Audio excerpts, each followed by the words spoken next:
Tu le sens aussi, pas vrai? 2024, t'as épuisé. T'as bossé, tenté, recommencé.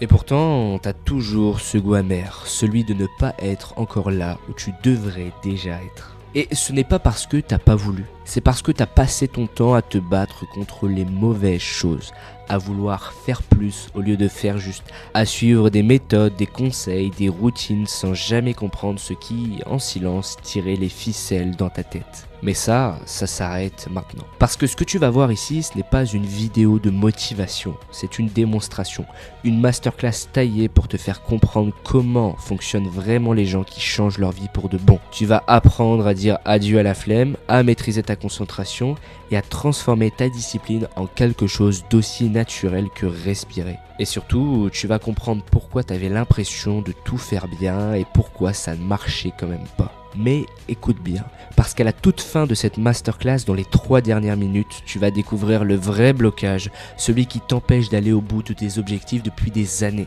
celui que personne ne t'a jamais expliqué et surtout la méthode concrète pour le supprimer en moins de 10 minutes par semaine. Alors, maintenant, respire. Parce que ce que tu t'apprêtes à entendre va te forcer à voir ta vie autrement. Et ça commence maintenant. Depuis le Covid, quelque chose s'est brisé. Pas juste dans l'économie, pas juste dans les habitudes, quelque chose s'est fissuré à l'intérieur de nous. On s'est adapté, oui, mais on s'est aussi éteint un peu. Les visages sont devenus neutres, les rêves flous, les journées copier-coller, tout est devenu gris. Et toi aussi, si tu prends une seconde pour regarder honnêtement, tu le sais, il y a un truc en toi qui s'est éteint, un truc qui vibrait avant. L'impulsion, le feu, ce vas-y intérieur qui te faisait passer à l'action. Il est plus rare, plus timide, parfois absent.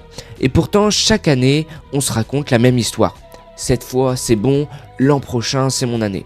On s'auto-hypnotise avec cette promesse vide. Tu l'as dit en 2022, tu l'as répété en 2023, tu l'as chuchoté en 2024, à peine convaincu. Et maintenant, voilà 2025, et tu veux la vérité ? 2025 ne sera pas ton année. À moins que tu la prennes, à moins que tu la verrouilles, à moins que tu la déchires des mains du doute, de l'inaction et des excuses. Et c'est exactement ce que je vais t'aider à faire. Avant qu'on continue, faut que je mette les choses au clair. Je ne suis pas là pour te motiver. Je ne suis pas là pour te booster l'ego avec des phrases toutes faites. La motivation, c'est comme un shoot de sucre. Ça monte vite et ça redescend encore plus vite. Et moi, je ne vends pas de bonbons. Je suis pas ton coach de motivation TikTok. Je suis pas ton pote qui te dit « T'inquiète, t'as le temps ». Je suis là pour te secouer, te filer des outils concrets, des déclics réels. Et ouais, peut-être un bon coup de pied au cul, version bienveillante. Parce que je sais que t'as essayé. Enfin, c'est ce que tu te dis. Tu t'es lancé dans un plan de prise de masse. 2 semaines plus tard, t'avais disparu. C'était trop chargé. La vie, le boulot, les imprévus, toujours une raison. T'as noté des objectifs, mais c'était flou, vague, presque volontairement imprécis. Je vais être meilleur. Meilleur à quoi? À respirer? Sérieusement. T'as pas défini, t'as pas planifié, t'as pas verrouillé. T'as laissé une porte de sortie et t'as fini par la prendre. Mais je te blâme pas. C'est pas un procès, c'est un réveil. Parce que cette fois, on fait pas semblant. Essayer ne suffit pas. C'est ce qu'on dit quand on veut éviter de regarder la vérité en face. Mais j'ai essayé. Ok, et alors, t'as mis un pied dans l'eau, tu l'as trouvée froide et t'es reparti? Tu n'as pas échoué parce que t'étais pas assez bon. Tu n'as pas échoué parce que le monde est injuste. Même si parfois, ouais, il l'est. Tu as échoué parce que tu t'es mis en attente. T'as attendu que la vie t'envoie un signe, que les étoiles s'alignent, que la vibe soit bonne. Mais écoute bien, les résultats ne tombent pas du ciel. C'est toi qui dois aller les chercher. C'est toi qui dois t'aligner. Pas ton mood, pas ton horoscope, toi. Et pour ça, il faut commencer par le nerf de la guerre, ton temps. Parce que si tu ne contrôles pas ton temps, tu ne contrôles rien. Tu peux avoir les meilleurs rêves du monde, sans gestion de ton temps, c'est juste des bulles de savon. J'ai pas le temps. Tu l'as déjà dit cette semaine, non? Peut-être même aujourd'hui. Mais laisse-moi te poser une vraie question. T'as pas le temps ou t'as pas les priorités? Parce qu'hier soir, t'as eu le temps de scroller TikTok pendant 3 heures. Tu sais, ce moment où tu te disais juste 5 minutes pour me détendre et t'as refait surface à 2 heures du mat. T'as eu le temps de relancer Squid Game pour la 4e fois. T'as eu le temps de checker 17 fois tes messages sans répondre à aucun. T'as eu le temps de fixer le plafond, à réfléchir à comment t'avais pas le temps. Tu vois où je veux en venir? Le temps, tu l'as. T'en as même beaucoup. T'es juste nul pour l'utiliser. Et c'est pas une attaque, c'est un constat. Parce que, devine quoi, on a tous les mêmes 24 heures. La différence entre ceux qui avancent et ceux qui stagnent, ce n'est pas le talent, c'est la gestion. Et si tu veux reprendre ta vie en main, le premier truc que tu dois faire, c'est arrêter de mentir sur ton emploi du temps. Tu veux vraiment qu'on parle de temps? Ok, on va faire les maths ensemble. Tu as 24 heures dans une journée. Tu dors 8 heures, si tu as de la chance. Tu bosses ou t'étudies pendant 8 heures. Tu passes 2 heures à manger, te laver, exister. Il te reste 6 heures. 6 heures complètes tous les jours. Et maintenant, réponds honnêtement. Tu fais quoi de ces 6 heures? Si tu bégayes, si tu cherches une réponse, c'est que tu sais. La vérité, c'est que t'es pas à court de temps. T'es à court de clarté, t'es à court de système, t'es à court d'engagement réel. Parce que ces 6 heures, tu les brûles, tu les laisses se dissoudre dans la distraction, la paresse, la pseudo-productivité. Et attention, je parle pas de devenir une machine qui grind 24 heures sur 24. Je parle juste de mettre 30 minutes par jour sur un truc qui te tire vers le haut. C'est rien, c'est le prix d'un épisode de série. Mais si tu fais ça tous les jours pendant un an, c'est 180 heures de transformation. T'imagines ce que t'en ferais 180 heures?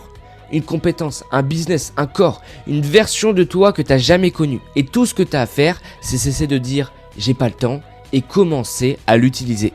On vit dans l'ère des possibilités infinies. Et pourtant, t'es bloqué. Pourquoi? Aujourd'hui, t'as littéralement accès à tout. Tu veux lancer un business, tu peux trouver un plan complet, des outils d'IA, des tutos gratuits et des gens prêts à te coacher sans que tu bouges de chez toi. Tu veux transformer ton corps? Il y a des applications qui te font un programme sur mesure en 3 clics. Des vidéos, des forums, des coachs sur YouTube qui répondent à toutes les questions. Et même une montre qui te dit quand t'as assez marché. Tu veux apprendre une compétence rare?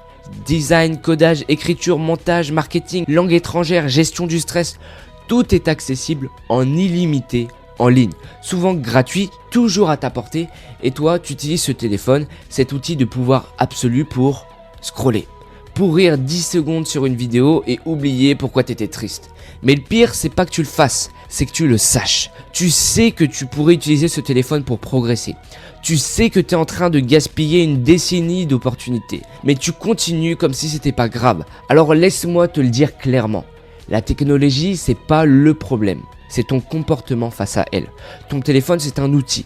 Mais si tu le traites comme un jouet, il te traitera comme un idiot. Alors, est-ce que tu vas continuer à le laisser te voler ton attention? Ou tu vas enfin t'en servir pour créer la version de toi que tu veux devenir? Mais même si tu avais tous les outils du monde, toutes les apps, tous les tutos, toutes les formations, sans système, tu vas t'écraser. Encore et encore.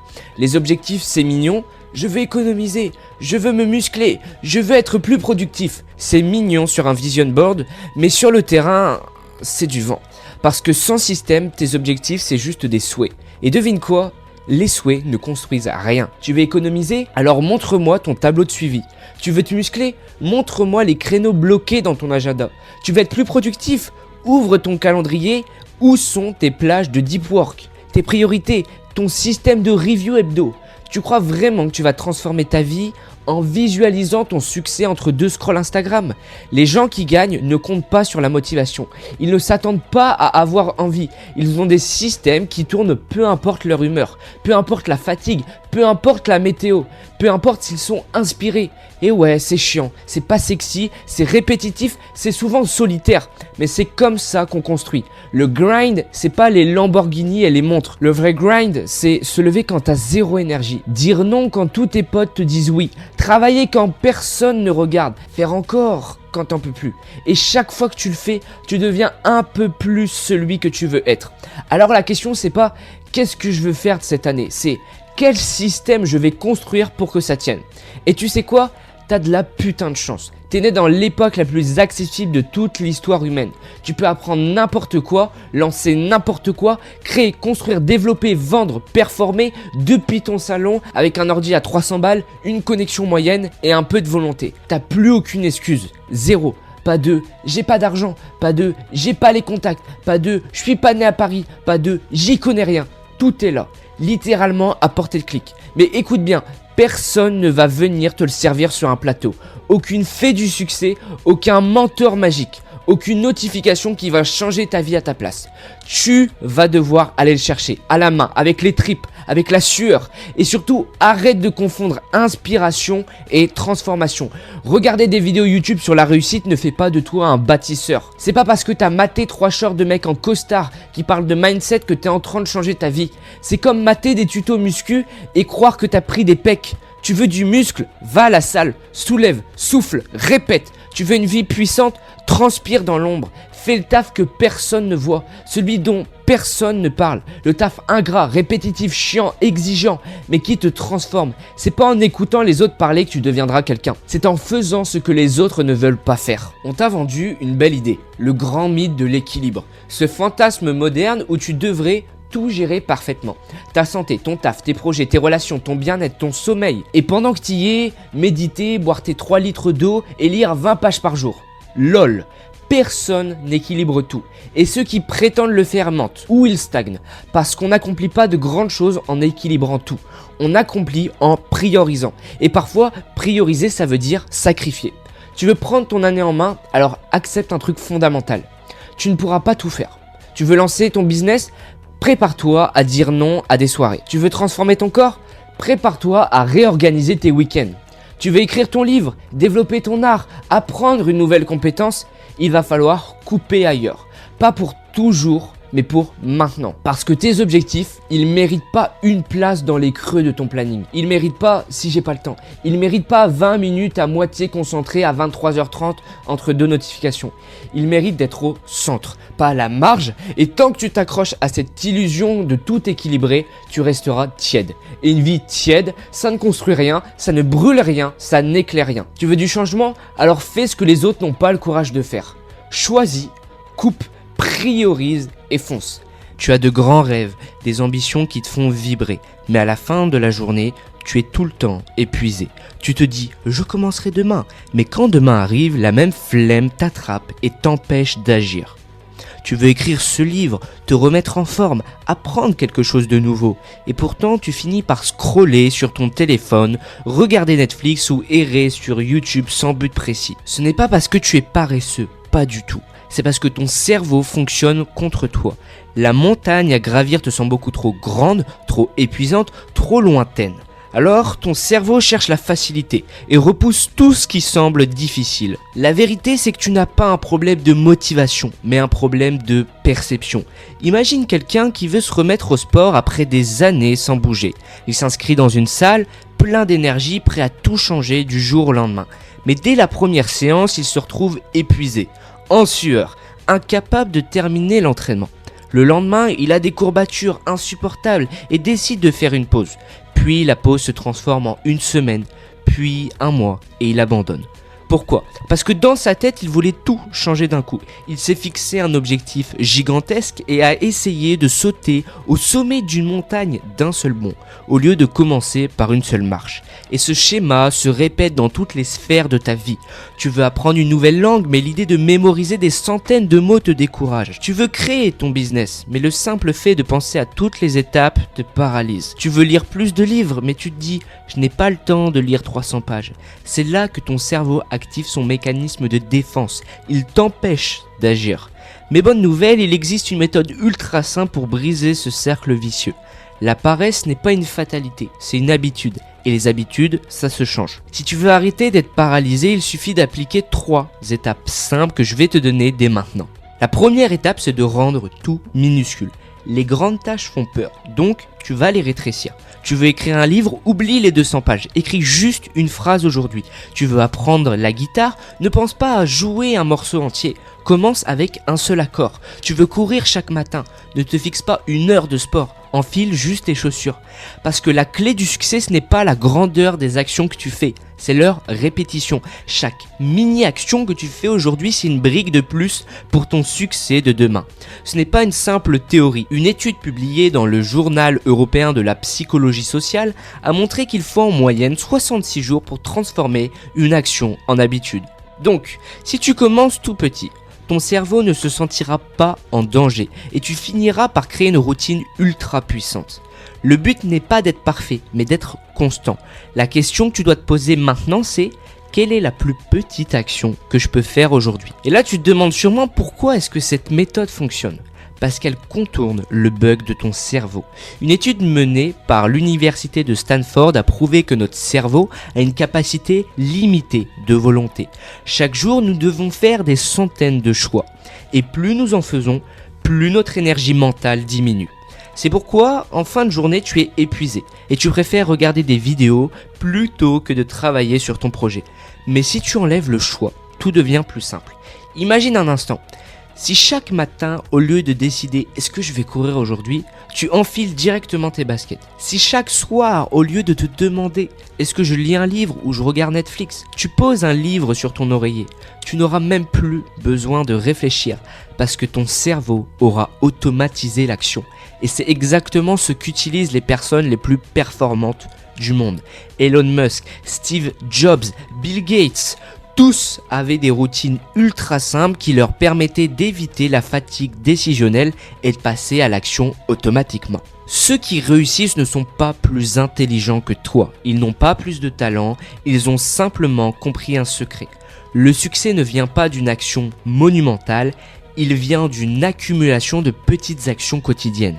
Donc si aujourd'hui tu n'as pas encore avancé, ce n'est pas parce que tu es paresseux, c'est parce que tu n'as pas encore mis en place les bonnes habitudes. Et ça peut changer dès maintenant. Alors pose-toi cette question. Quelle est la première petite action que je peux faire aujourd'hui? Et fais-la. Et demain, fais la même chose. Parce qu'au bout de quelques semaines, tu réaliseras que tout ce qui te semblait impossible avant sera devenu ta nouvelle normalité. Dans la première partie, on a vu comment découper tes objectifs pour éviter l'effet de paralysie face à une montagne de travail. Mais maintenant, il faut aller encore plus loin. Parce que même si tu commences petit, le vrai défi, c'est de continuer. Beaucoup de gens réussissent à se motiver pendant quelques jours, voire une semaine, puis tout s'effondre. Pourquoi? Parce qu'ils comptent uniquement sur leur volonté. Mais la volonté, c'est comme une batterie de téléphone. Plus tu l'utilises, plus elle se vide. C'est pour ça que tu peux être ultra motivé le matin et complètement épuisé le soir, incapable de faire quoi que ce soit. Mais il existe une solution simple pour court-circuiter ce problème. Les routines ultra simples. Étape 2, créer des routines qui te facilitent la vie. Regarde les sportifs de haut niveau. Quand ils se lèvent, ils ne réfléchissent pas à ce qu'ils vont faire. Leur tenue de sport est déjà prête, leur séance est déjà planifiée, ils n'ont qu'à suivre un script préécrit. Et c'est exactement ce que tu dois faire. Tu veux faire du sport le matin? Mets tes chaussures à côté de ton lit. Tu veux lire tous les jours? Laisse un livre sur ton oreiller. Tu veux boire plus d'eau? Laisse une bouteille dans chaque pièce de ta maison. Chaque petit détail qui rend ton habitude plus accessible augmente tes chances de succès. Et ce n'est pas une simple théorie. Une étude menée par l'université de Duke a montré que 45% de nos actions quotidiennes sont des habitudes automatiques. Autrement dit, presque la moitié de ce que tu fais chaque jour est dicté par des routines inconscientes. C'est pour ça que certaines personnes sont naturellement disciplinées. Elles ont installé un système où tout roule sans effort. Tu vas être plus productif, alors simplifie au maximum ton passage à l'action. Et pour ça, il y a une technique ultra puissante. La règle des 2 minutes. Étape 3. La règle des 2 minutes. Le plus dur dans une habitude, c'est de commencer. Mais une fois lancé, tout devient plus facile. C'est pour ça que tu dois oublier la perfection et juste te concentrer sur le premier pas. Tu veux lire un livre? Lis juste une page. Tu veux écrire un texte? Écris juste une phrase. Tu veux ranger ta chambre? Range juste un coin. Pourquoi ça marche? Parce que ton cerveau déteste les tâches longues, mais il adore les petites actions immédiates. Et souvent, quand tu commences une tâche, tu as envie de continuer. Regarde Netflix. Quand tu dis juste un épisode, tu finis souvent par en regarder 5 ou 6. Parce qu'une fois que tu es dedans, c'est difficile de s'arrêter. La règle des 2 minutes, c'est exactement la même chose. Elle te force à passer d'un état d'inertie à un état d'action. Et une fois que tu es en mouvement, tu continues naturellement. Une étude du journal de la science du comportement a prouvé que 90% des gens qui appliquent cette règle continuent bien plus longtemps que prévu.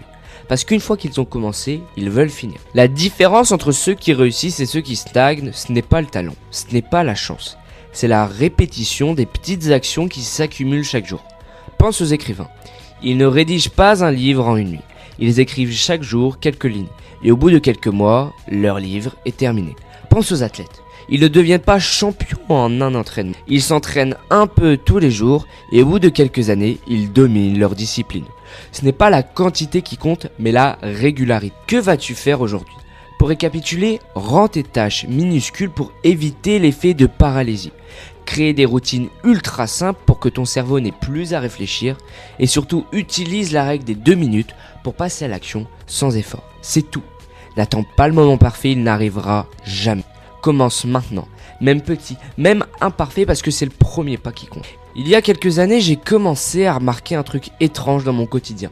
Un détail presque imperceptible mais qui, une fois que je l'ai réalisé, m'a mis très mal à l'aise. Du moment où je me réveillais jusqu'au soir, Ma journée était une succession ininterrompue d'écrans. Tout commençait dès que mon réveil sonnait.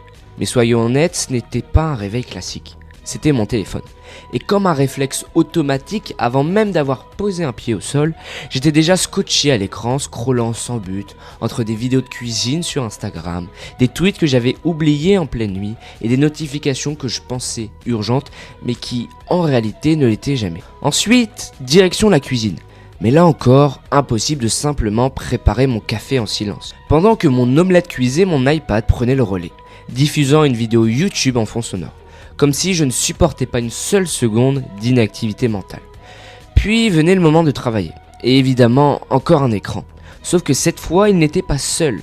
Sur mon bureau, mon téléphone vibrait toutes les 5 minutes, m'envoyant une nouvelle notification, une mention, un message WhatsApp qui aurait parfaitement pu attendre. Et au poignet, une montre connectée qui bipait à chaque email, chaque alerte, chaque battement de cœur trop élevé. C'est là que j'ai réalisé quelque chose. Je n'étais jamais seul avec moi-même. Chaque seconde de mon existence était envahie par des distractions, des notifications, du bruit numérique constant. Et pourtant, je n'étais pas plus productif, ni plus heureux. Mais parmi tous ces gadgets, il y en avait un qui me volait le plus de temps sans que je m'en rende compte. Ce petit rectangle lumineux que je trimballais partout, qui me dictait quand je devais m'informer, quand je devais rire, quand je devais être inspiré. Mon téléphone. Quand j'ai regardé mon temps d'écran, j'ai eu un choc. Chaque jour, je passais en moyenne 5 à 6 heures dessus.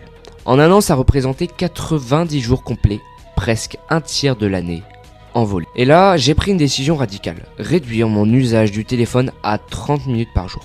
Pas une de plus. J'allais l'utiliser uniquement pour l'essentiel, Google Maps quand j'étais perdu, appeler ma mère parce que sinon elle m'aurait harcelé au téléphone et écouter un podcast en marchant. Rien d'autre. Et tu sais quoi? La première semaine a été un enfer. Mon cerveau était en manque. Je me surprenais à chercher mon téléphone sans raison, à déverrouiller l'écran sans savoir pourquoi. C'est comme si j'avais une jambe en moi, comme si je perdais du temps à ne rien faire. Mais très vite, quelque chose d'inattendu s'est produit. Mais avant que je te raconte ce qui s'est passé ensuite, pose-toi une question. Combien de temps passes-tu réellement sur ton téléphone chaque jour? Et surtout, où aurait pu aller ce temps? La première semaine sans mon téléphone a été difficile, presque insurmontable. Mon cerveau réclamait sa dose de dopamine, ce petit shoot instantané que procurent les notifications, les messages, les vidéos courtes. J'avais des moments où je m'ennuyais profondément, où j'avais l'impression de manquer quelque chose. Et pourtant, petit à petit, quelque chose d'étrange s'est produit. D'abord, ma concentration s'est nettement améliorée. Je pouvais enfin lire un livre, sans ressentir le besoin compulsif de vérifier mon téléphone toutes les 3 pages. Je pouvais travailler 1 heure d'affilée, sans ressentir cette tension intérieure qui me poussait à voir si j'avais reçu un nouveau message.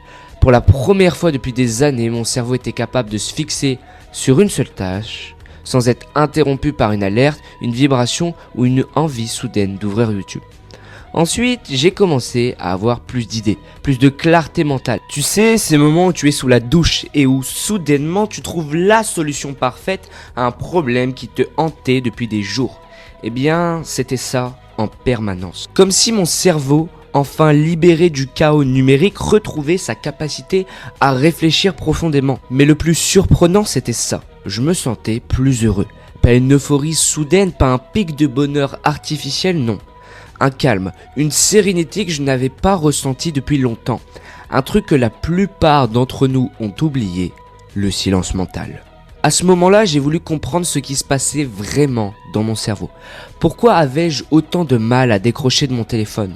Pourquoi ressentais-je ce manque, cette frustration dès que je n'avais rien à faire? J'ai donc commencé à plonger dans la recherche scientifique sur l'attention et la concentration.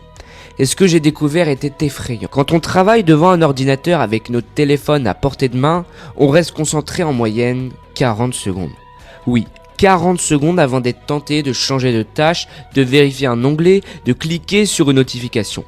Et si tu laisses une application comme Slack ou WhatsApp ouverte en fond, ce chiffre tombe à 35 secondes. On a l'impression que c'est parce qu'on est facilement distrait, qu'on manque de discipline.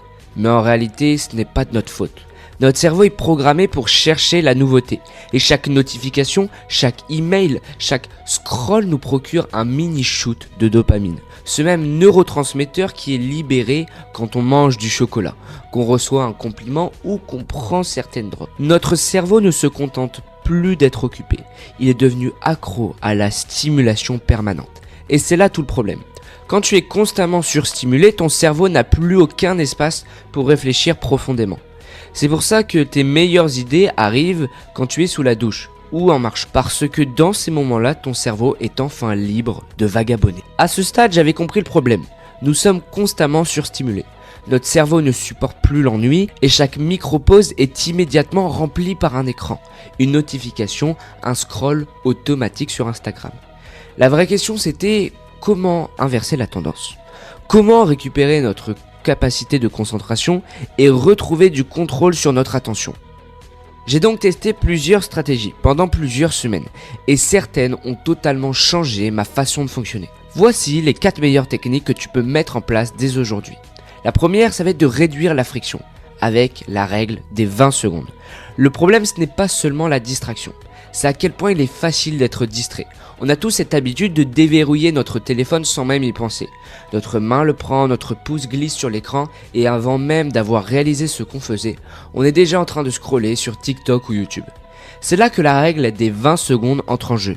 Elle consiste à rendre l'accès aux distractions plus difficile. Par exemple, mets ton téléphone dans une autre pièce quand tu travailles ou désinstalle les applications les plus addictives de ton écran d'accueil ou même si tu travailles sur ton ordinateur, utilise une extension qui bloque certains sites pendant certaines heures. L'idée c'est d'introduire un tout petit effort supplémentaire entre toi et la distraction. Parce qu'au final, on est paresseux. Si accéder à Instagram ou YouTube te demande 20 secondes d'effort en plus, tu y penseras à 2 fois avant de le faire. Et mine de rien, ça change tout. La deuxième stratégie, ça va être de faire des pauses intentionnelles. Une des erreurs qu'on fait tous, c'est de penser que plus on travaille, plus on est productif. Mais en réalité, notre cerveau n'est pas conçu pour maintenir une concentration élevée sur de longues périodes. Résultat, on bosse pendant des heures en pensant être efficace. Mais en réalité, notre attention est éclatée et on fait 3 fois plus d'erreurs. La solution, ce sont les pauses intentionnelles. Voici comment ça fonctionne. Toutes les heures, prends 5 minutes pour ne rien faire. Pas d'écran, pas de notification, pas de scroll sur TikTok, juste regarder par la fenêtre, marcher un peu, respirer profondément. Si possible, fais une vraie pause de 15 à 20 minutes toutes les 2 à 3 heures. Idéalement, va marcher dehors. Les études montrent que la marche améliore l'attention et la créativité bien plus efficacement qu'une pause sur écran. Et surtout, évite de prendre tes pauses sur ton téléphone. Sinon, tu ne reposes pas ton cerveau. Tu le bombardes juste avec une nouvelle vague de dopamine, ce qui réduit encore plus ta capacité de concentration. Les meilleurs créateurs, entrepreneurs et penseurs intègrent tous ce type de pause dans leur journée. Et la différence sur leur productivité et leur bien-être est énorme. Une autre clé, c'est d'entraîner ton cerveau à se mettre en mode focus rapidement. Et pour ça, rien ne fonctionne mieux qu'un rituel. Un rituel de concentration, c'est une série d'actions que tu répètes chaque jour avant de travailler. Par exemple, tu mets ton téléphone en mode avion. Tu fermes toutes les notifications et les distractions, tu mets une playlist spécifique que tu écoutes uniquement en travaillant, tu lances un minuteur de 45 minutes et tu te concentres uniquement sur une tâche. Et enfin, une fois la session terminée, tu prends une pause intentionnelle comme je te l'ai expliqué un peu plus haut. En répétant ce rituel, ton cerveau comprend que c'est le moment de se concentrer. Et très vite, tu seras capable de te plonger dans un état de flow beaucoup plus rapidement. Les plus grands chercheurs, écrivains et entrepreneurs utilisent ce type de rituel pour maximiser leur efficacité. Pourquoi ? Parce que la concentration, c'est un muscle. Plus tu l'entraînes, plus il devient fort. La 4e stratégie, c'est de comprendre que l'attention, c'est ton bien le plus précieux. Si tu devais retenir une seule chose de cette vidéo, c'est ça. L'état de ton attention définit la qualité de ta vie. Si tu es constamment distrait, tu vivras une vie éclatée, où tu commences 1000 choses sans jamais rien finir. Mais si tu récupères le contrôle sur ton attention, tu récupères le contrôle sur ta vie. Parce qu'au final, ce que tu nourris chaque jour, c'est ce que tu deviens. Si tu nourris ton cerveau avec du contenu superficiel, il produira des pensées superficielles. Si tu le nourris avec de la profondeur, de la concentration et de la réflexion, tu deviendras une personne plus focus, plus intelligente, plus alignée avec ce que tu veux vraiment. Et maintenant, tu as 2 choix. Soit tu fermes cette vidéo et tu continues ta journée comme d'habitude, soit tu passes à l'action. Si t'es sérieux quand tu dis « je veux changer ma vie », écoute bien ce que je vais te dire. Parce que c'est pas ce que tu crois qui fait la différence entre ceux qui avancent et ceux qui stagnent. La vérité, c'est que quand t'es seul, tu perds. Quand t'es entouré, tu gagnes. Et je te parle pas d'avoir 2 ou 3 potes qui t'encouragent de temps en temps. Je parle d'un vrai cercle, d'un environnement où il est presque impossible d'échouer parce que l'échec est visible. La plupart des gens fixent des objectifs. Et 2 jours plus tard, ils les ont déjà oubliés. Ils se disent que c'est juste un manque de discipline, qu'ils devraient se motiver. Mais le problème, c'est pas toi. Le problème, c'est que personne ne regarde ce que tu fais. Ton cerveau sait qu'il n'y aura pas de conséquences si tu ne tiens pas tes promesses. Alors, il te laisse tomber à la première distraction. C'est ce qui m'est arrivé pendant des années. J'avais des projets, des idées, des envies, mais aucune structure, aucun cadre, personne à qui rendre des comptes. Et quand tu vis comme ça, il y a toujours une bonne excuse. Toujours un « je commence lundi », toujours un « j'ai pas eu le temps ». Le jour où tout a changé pour moi, c'est quand j'ai intégré une communauté avec un système simple mais implacable. Chaque semaine, je fixais mes objectifs. Je les annonçais publiquement et 7 jours plus tard, je devais montrer où j'en étais. Pas juste à moi-même, pas dans un carnet que personne ne lit, à toute une tribu, à des gens qui étaient là pour avancer et qui se souvenaient très bien de ce que j'avais promis. Et tu sais quoi, la peur d'être celui qui n'a pas avancé, ça vaut toutes les techniques de motivation du monde. Parce que dans un environnement comme ça, tu n'as plus envie de décevoir. Et tu n'as plus envie d'être celui qui explique pourquoi il n'a rien fait. C'est exactement pour ça qu'on a créé la communauté Change ta vie sur Skool. Ce n'est pas un groupe comme les autres, c'est une tribu 100% gratuite où chaque membre joue le jeu. Tu te présentes, tu fixes tes objectifs de la semaine, tu échanges avec les autres et tu rends chaque semaine des comptes. Mais il y a une autre dimension. Plus tu t'impliques, plus tu débloques des avantages réels, pas des badges virtuels qui ne servent à rien. Des vraies formations, des masterclass, des accès privés où tu vois les coulisses du projet, des cercles réservés aux plus disciplinés. Et tout est public. Chaque action que tu prends laisse une trace. C'est ce qu'on appelle la preuve de travail social. Ta progression est visible par tout le monde. C'est impossible de se cacher et c'est ce qui rend ce système aussi puissant. Tu ne rejoins pas un groupe pour voir ce que ça donne. Quand tu entres, tu joues dans l'arène, tu t'engages et tu reçois autant de soutien que tu en donnes. Et crois-moi, quand tu sens toute la tribu avancer, tu n'as plus envie de rester immobile. Alors si tu veux arrêter de dire « je vais changer » et passer enfin au « je change », clique sur le premier lien dans la description. Tu recevras un email avec les instructions pour rentrer dans le cercle. La seule vraie question c'est est-ce que tu veux continuer seul ou est-ce que tu es prêt à entrer dans un environnement où l'échec n'est plus une option ?